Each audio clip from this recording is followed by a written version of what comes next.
Hey, what's up folks? This is Jonathan Coates, and in today's free AI training, I'm going to be picking up where I left off in the image prompting learning tutorial where we went over image prompting, and I started off with the introduction. So if you're watching this video, this is the second installment in the series where I basically covered the first section here of image prompting, and then we talked about style modifiers, which are simply descriptors that consistently produce certain styles, for example, tinted red, made of glass, etc.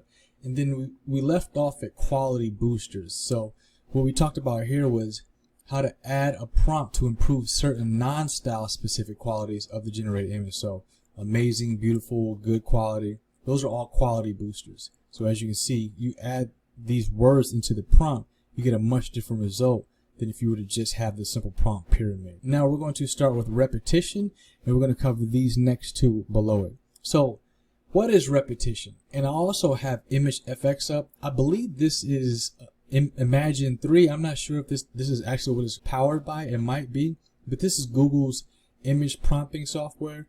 And as you can see in this one, I put photo of gold and ruby treasures, sparkling in a cave, shadows, and sunbeams, treasure hunter in the foreground. A little random, a beautiful painting next to a mountain. Then he put, in the second version, he put a very beautiful painting of a mountain next to a waterfall. And what a significant difference here. So the emphasis on the word very seems to improve generation quality. Repetition can also be used to emphasize subject terms. For example, if you want a planet with aliens, etc., will make it more likely that aliens are in the resulting image. The following images are made with stable diffusion. So he put a planet with aliens.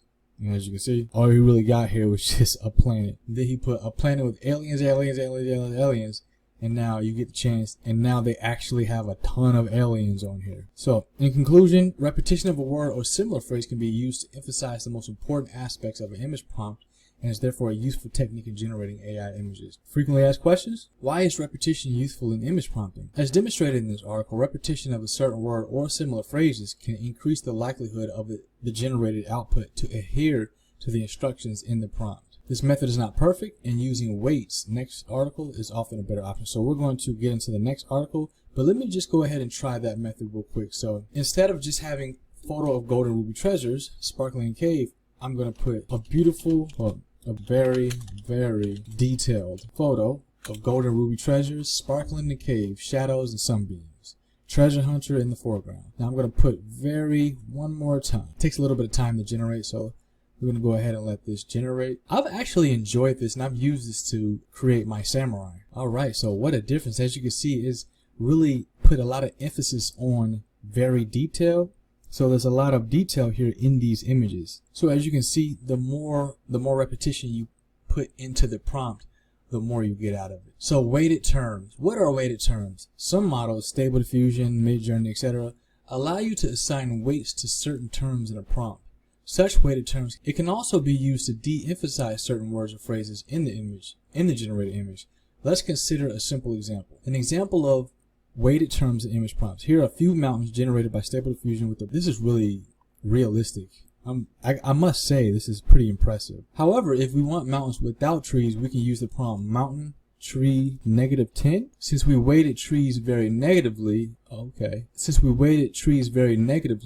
they do not appear in the generated image. So as you can see, he put tree -10 on here, and there's no trees in here. So that's really interesting. Weighted terms can be combined into more complicated prompts like a planet in space 10, bursting with color red, blue, and purple 4, aliens -10, 4K high quality. So there's no aliens in these, but so space is emphasized, bursting with color red, blue, and purple 4, and he put 4 next to the purple. So there's a lot more purple showing up, not so much in this one. 4K high quality. So conclusion, weighted terms allow you to explicitly tell the model which aspects of the output image are more or less important, giving you even more control in specifying your image prompt. So frequently asked questions: how can weighted terms help my image prompt?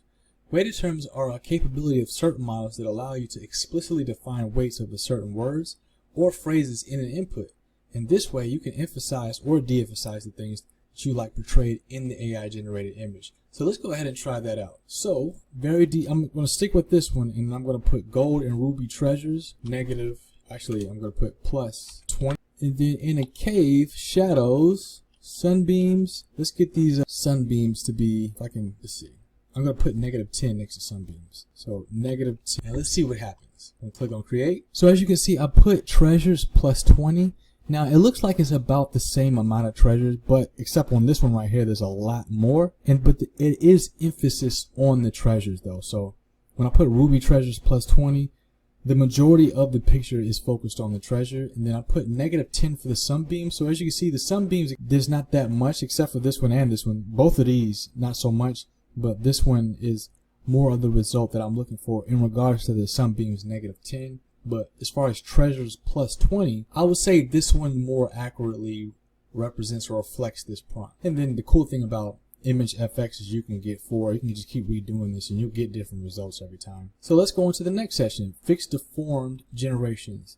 And I'll go ahead and leave it at this, and we'll pick up where we leave off here in the next video. Deformed generations, particularly on human body parts, hands, feet, are a common issue with many models. This can be dealt with to some extent with good negative prompts. The following example is adapted from this Reddit post. So I'll try to have this in the description. As you can imagine, things have changed much differently since then. But these are, even from 2 years ago, really impressive. So here's an example of fixing deformed generations. Using Stable Diffusion version 1.5 in the following prompt, we generated a nice image of Brad Pitt, except for his hands, of course. Studio medium portrait of Brad Pitt waving his hands. Detailed film studio lighting 90mm lens by Martin Schroller. And this must be, and then he actually put some emphasis on this. So he put just 6, I put plus 10 in mine, so I should try that. And then I didn't even put a colon right there as far as like the weighted terms are concerned. And this must be a stylist, like a certain type of style that he's going for. So I guess something like this, which is really interesting. These are kind of creepy pictures if you ask me. So using a robust negative prompt, we can generate much more convincing hands. Studio medium portrait of Brad Pitt waving his hands, detailed film studio lighting 90mm. Same thing here, disfigured, deformed hands, blurry, grainy, broken, cross-eyed, undead, Photoshop, overexposed, underexposed, bad anatomy, bad hands, extra digits, fewer digits, bad ears, bad eyes, bad face, crop, -10.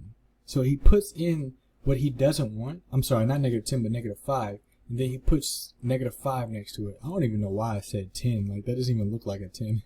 Using a similar negative prompt, and as you can see, it came out significantly different here. And this is really impressive, actually, for even just 2 years ago. Using a similar negative prompt can help with other body parts as well. Unfortunately, this technique isn't consistent, so you may need to attempt multiple generations before getting a good result. In the future, this type of prompting should be unnecessary since models will improve. However, currently it is a very useful technique. And as you won't really get that, as you can see with his hands, they're all coming out pretty, 1, 2, 3, 4. His hands look pretty normal here. And I never really had that issue with Image FX, but apparently that is still an issue with some models. But I imagine most people at this point aren't using those models, especially when it comes to something. There was such an issue like this because they used to really come out pretty deformed.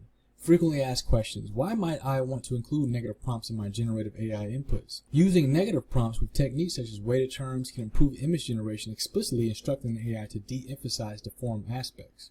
Forgot to read the conclusion here.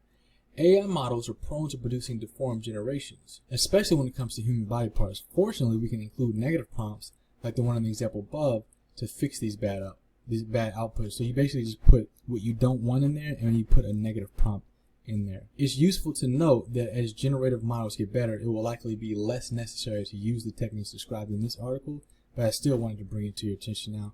In the next video, we're going to talk about shot type and then mid-journey, as well as some resources. And that will be the full lesson here on image prompting. So look out for my next video as we're going to talk about shot type, alright? I hope you enjoyed this video. If you like content like this, then I highly recommend that you subscribe to the channel. I talk about everything when it comes to generating more traffic and sales to your business, as well as artificial intelligence and automation. And be sure to take a look at the checklist right in the description. It's a free AI checklist for business owners and content creators. It'll teach you how to become more efficient and creative. And it's absolutely free. All you gotta do is just put your name and your email address in, and it'll get sent right to your inbox. And also take a look at the tools and the resources below. I have everything that I included in this video, as well as the pinned comment by the Affiliate Marketing Samurai. And I hope you enjoy. With that said, I will see you in the next video. See you then.